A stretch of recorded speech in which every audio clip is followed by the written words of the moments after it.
So we love following your journey with discovery and trying things. And I think in a lot of ways, the golf nerd and all of us sort of perks up a little bit to go, man, I never thought of that. And one of the things the announcers were talking a lot about today was the floating the balls in Epsom salt. And, you know, a lot of the fans were out there listening in on the little radio pieces. And they became a fan of this thing they were calling the salty balls.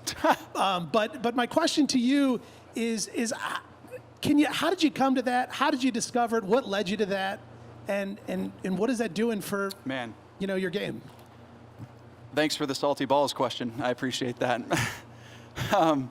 Yeah, I put my golf balls in Epsom salt. I'm lucky enough that Connor, my manager, does that now. I don't have to do it. But essentially, we float golf balls in a solution to make sure that the golf ball is not out of balance. There's a big thing back in the day where golf balls are out of balance. And it's just because of the manufacturing process, there's always going to be an error, especially when it's a sphere. You can't, and there's dimples on the edges, you can't perfectly get it in the center. So what I'm doing is finding the pretty much out of balance-ness of it, how much out of balance it is. Heavy side floats to the bottom. Heavy side floats to the bottom. And then we mark the top with a dot to make sure that it's always rolling over itself.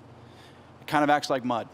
So if there's too much weight on one side, you can put it 90 degrees to where the mud's on the right-hand side or the mud's on the left-hand side. I'm using mud as a reference for the weight that's over there. And it'll fly differently and it'll fly inconsistently. Now, for most golf balls that we get, it's not really that big of a deal. I just try to be as precise as possible, and it's one more step that I do to make sure my golf ball flies as straight as it possibly can fly, because I'm not that great at hitting it that straight. So.